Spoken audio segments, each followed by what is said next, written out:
Hello friends, welcome to my channel and welcome to my new blog.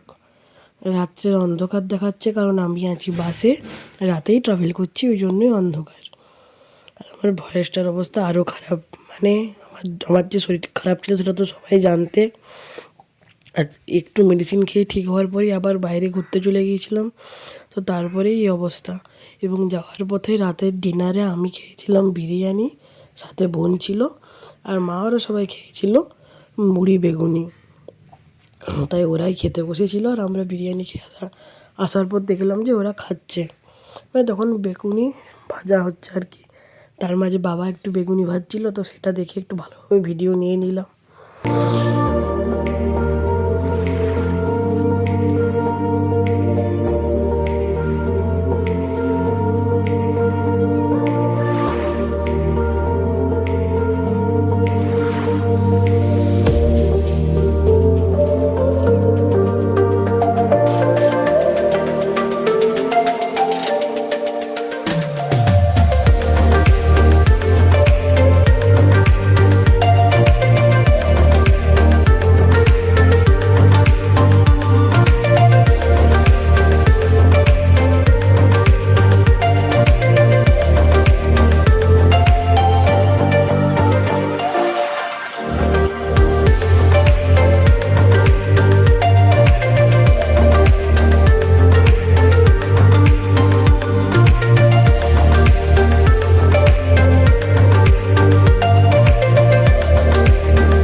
মুড়ি টুড়ি খেয়ে দিয়ে বাস ছেড়ে দেয় এবং পৌঁছে যায় ভোর ভোর আমাদের গন্তব্যস্থলে।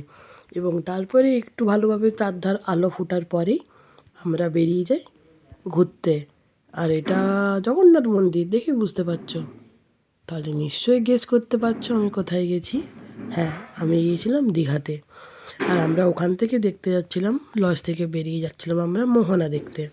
এবং মোহনা গিয়ে দেখি যে তখন ওখানে মাছ নামছে এবং একটা দারুণ মাছের মার্কেট আমরা দেখতে পাই। সে বহুত রকমের মাছ, অনেক ধরনের মাছ, তার সাথে ছিল অক্টোপাস, কাঁকড়া, আরও অনেক কিছু। সকাল সকাল একটা দারুণ মাছের মার্কেট দেখি। আর তারপরে যাই সমুদ্রের ধারে এবং সেখানে আমরা চা খাই। আর আমি বাবাকে বলছিলাম যেন আমাকে স্পিড বোটে চাপায়, কিন্তু বাবা বলে দিল না, চাপার কোনো দরকার নেই। তাই একটু মন খারাপ করে সি বিচটাই ঘুরতে লাগলাম। আর তারপরে একটু জলও নেমেছিলাম।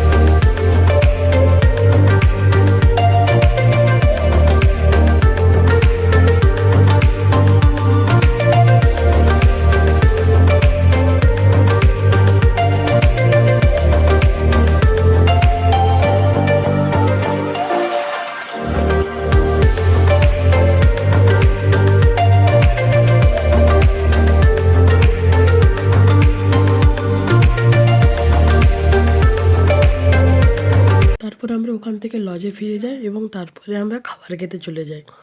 তারপরে আসি আমরা দীঘার সি বিচে, কারণ আমাদের ওখানে ঢেউ নেওয়াচ্ছিল। যদিও আমি আর বোন ছাড়া বাকিরা কেউ নামেনি, নামবো বলেই গিয়েছিল, কিন্তু যেহেতু সেভাবে রোদ ওঠেনি তাই আর কেউ নামেনি। দেখেই বুঝতে পারছো যে মেঘলা ওয়েদার এবং হালকা হালকা রোদ বেরোচ্ছে, তাই কেউ আর নামলো না, শুধু আমরা দুজন, আমি আর বোন। তারপরে রুমে চলে আসি এবং খানিকক্ষণ পর রেডি হয়ে আর বেরিয়ে পড়ি আবার ঘুরতে। যা কাজ আর কি, ঘুরতে গেছি ঘুরবই তো। তারপর আবার একদিনের ট্যুর।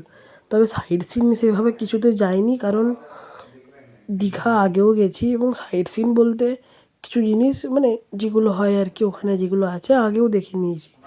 তাই ওই সামনের যে মার্কেটটা সেখানেই গিয়েছিলাম।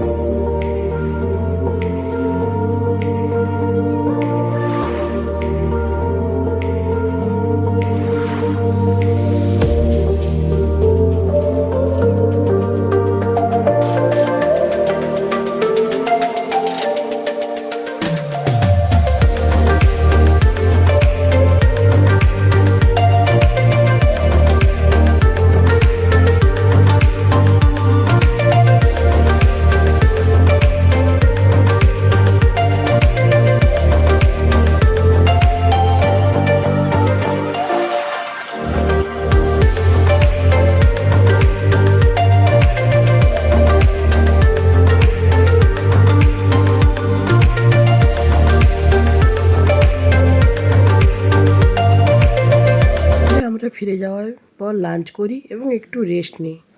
তা করতে করতে হয়ে যায় বিকেল এবং বিকেল গড়িয়ে হালকা সন্ধে। আর আমরা চলে আসি আবার মেলাতে, মানে মেলাতে বলতে ওই দীঘা সমুদ্রে যে সি বিচ সেখানে। এবং সেখান থেকে ঘুরে যাওয়ার সময় কটন ক্যান্ডি কিনে বাড়ি যাই এবং মানে লজে আসি। এবং তারপরে এসে লজের কাছেই যে মেলা, মানে ছোটো যে বাজারটা বসেছিল ওইখানে খানিকক্ষণ ঘোরাঘুরি করি। আর এই ঘোরাঘুরির মাঝেই রাতের ডিনারের টাইম হয়ে যায়, খাওয়া দাওয়া করে বাসে চেপে যাই, কারণ এটা ছিল আমাদের একদিনের ট্যুর। হ্যাঁ, মাঝে একটা জিনিস করেছি, সেটা হচ্ছে তোমরা হয়তো অনেকেই জানো দীঘাতে একটা জাহাজের মতো শেপের, ওই কী বলে ওগুলোকে আমি ঠিক জানি না, জাহাজের মতো শেপের একটা ইয়ে আছে, বিল্ডিং আছে, যেটার মধ্যে 7D শো হয় এবং একটা শপিং মলের মতো আছে। সেটা একটু ঘুরে নিয়েছিলাম, ওই 7D শোটা এনজয় করেছিলাম এবং ওই শপিং মলটা ঘুরেছিলাম। তারপরে চলে গেছিলাম বাড়ি, মানে লজ আর কি। বাড়ি বলে বলে এটা এত বাজে অভ্যাস হয়ে গেছে যে বাড়িই বলে ফেলি। দিয়ে সেই লজ থেকে বেরিয়ে মানে লজে গিয়ে খাওয়া দাওয়া করে আর বাসে উঠে যাই। আর ওখানে প্রায় আধ ঘন্টার মতো দাঁড়িয়েছিলাম, তাই দাঁড়িয়ে দাঁড়িয়ে বাইরের ভিউ দেখছিলাম। আর তারপরেই ঢুকে যাই ভেতরে এবং শুরু হয়ে যায় 7D শো। সেটা জাস্ট একটু ক্লিপ নিয়েছি শুধু দেখানোর জন্য যে আমি দেখতে গিয়েছিলাম, কারণ বাকিটা আমি নিজেই এনজয় করেছি। আর কারণ আমি এটাতে খুব এনজয় করেছি, খুব। আর তারপরেই ওই যে বললাম রুম চলে আসি, খাওয়া দাওয়া করে বাসে উঠে যাই। আর বাস চলতে শুরু করে এবং ভোর ভোর নেমে যায় বাড়িতে। মাঝে বাসটা খারাপ হয়ে গিয়েছিল, যেখানে প্রায় 1.5-2 ঘন্টার মতো আমরা আটকে ছিলাম, বরং আরও বেশি, তবু কম না। এই করতে করতেই বাড়ি পৌঁছে যাই, ভোর হয়ে যায়। তারপরে রেডি হয়ে আবার আমরা বেরিয়ে পড়ি নিজেদের বাড়ি আসার জন্য। দেখা হবে নেক্সট ব্লগে। আজের মতো বাই।